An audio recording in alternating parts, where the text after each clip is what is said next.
Empire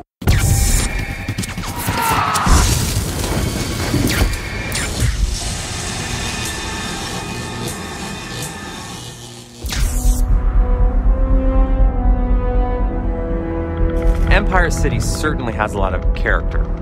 The DNA of superheroes takes place in major metropolitan cities, and so we knew all along we were going to do our version of Gotham, Empire City.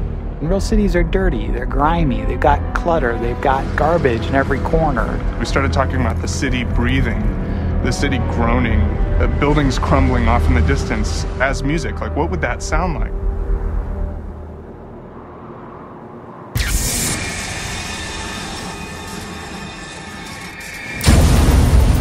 Since the blast, the place has become this sort of wonderland of destruction where a lot of masonry got thrown, higgly-piggly in the blast. Cars and buses smashed into the sides of buildings. It feels like this hurricane is torn through. It's bleeding.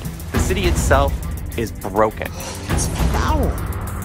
We wanted the city to feel like there was despair around. So if you see people walking down the street, they don't look very happy because they aren't. And it really gives the city a feeling of life. The city's actually reactive to who you are in the world.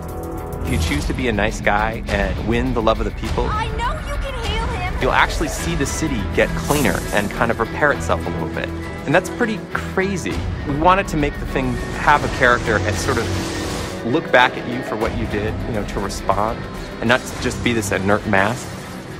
The architecture is clearly influenced by two big things. The first was a desire to have it feel like a grounded, largely Western city. That's where superhero stories exist. At the same time, we looked at cities, international cities that had really great opportunities for climbing and jungle gymming across. It's kind of a mishmash, very intentionally, of things to try and show age of a city and like it's been lived in. Not only are they controlling the character, but they're controlling a character in a world where they can do anything they want to. They can literally wander the city aimlessly for hours if they choose, and the music needs to account for all of that.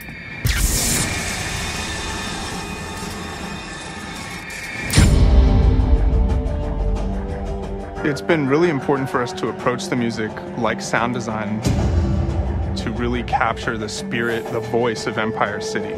Even though we're in a big urban environment, we want the percussion and the instrumentation to be very tribal, very savage.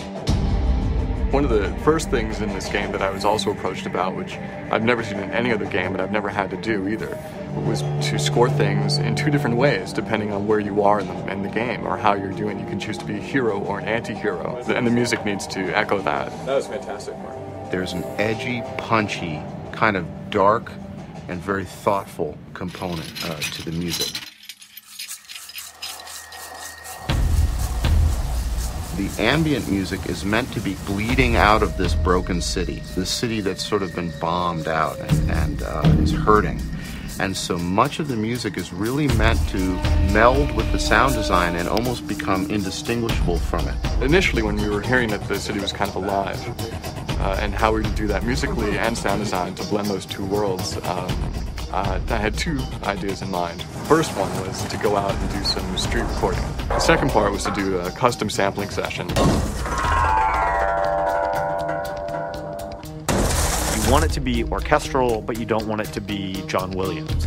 You want it to have, a little bit more of an urban quality to it. We were sort of driven by kind of an industrial feel, a lot of percussion.